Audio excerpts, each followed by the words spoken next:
The Taliban has vowed to be different in their second stint in power in Afghanistan, but there is huge concern over its brutal human rights record.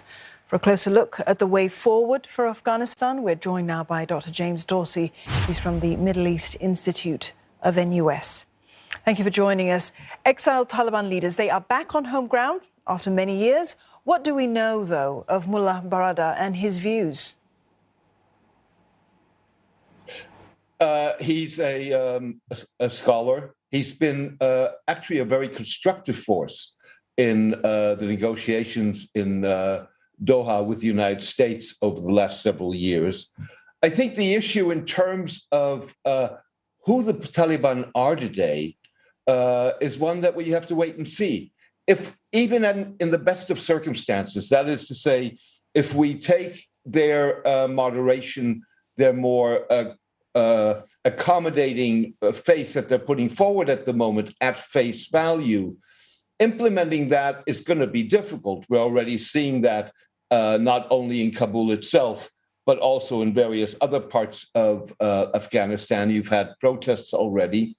But also it's going to be a function to the degree to which they can actually pacify the country, or at least ensure that whatever disputes and conflicts there are mitigated non-violently, and the degree to, and it is also a question, and they have not answered that question, what is their interpretation today of what constitutes Islamic law, as opposed to what the very harsh interpretation that they had 20 years ago? Yeah, we're still waiting to hear about that, James. And the Taliban, as you mentioned, is pledged to be different this time round. Many still, though, fear reprisals, and their fears are justified? Well, there have been incidents. There's no question about it. And as you may recall at the press conference yesterday, there was a journalist who responded to their saying that, we do not want to take revenge, all is forgiven. There was a journalist who asked, well, have you thought about whether others are willing to forgive you? So they have a track record, and they're going to, and they have at least with segments of the international community, as well as with segments of Afghan society, they have a credibility gap that they need, and a legitimacy gap that they need to bridge.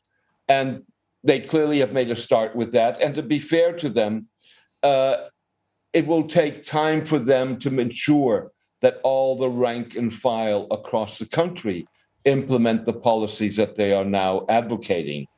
So in that sense, I think one, on the one hand, has to wait and see. And if one wants to be generous towards them, give them some degree of benefit of the doubt. But again, many people will not be willing to do that, and that's not unreasonable. Dr. Dorsey, on the question of interpretation of Islamic law, no specifics have been given as to how women are going to enjoy their rights according to that law. Does that leave interpretation very much in the hands of local leaders, do you think?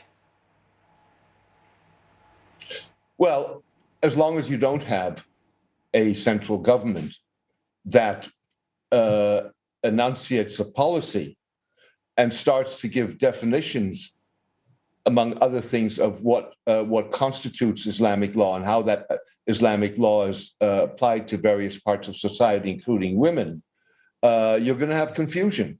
Fact of the matter is, if you look again at the press conference yesterday, the first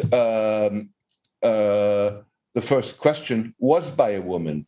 If you look at Tolo News, which is an independent Afghan news organization, you had the day before the news conference, I think it was a Monday, you had a woman anchor interviewing a Taliban spokesman. That was unheard of in the past. You had a reporter for Al Jazeera English this morning approach a car full of Taliban fighters and say, should I be afraid as a woman? And their answer was, of course not. You should not be afraid of us at all. So, we are seeing some encouraging signs, but it's too early to tell. We've also seen issues in which women, a couple of weeks ago, the Taliban sent female employees of a bank in Kandahar home. And we've seen other incidents like that. So it's a bit of an uneven picture, but then again, the uneven picture is not necessarily unexpected. All right, we'll have to watch and see how this develops. Dr. James Dorsey from the Middle East Institute of NUS, thank you for joining us.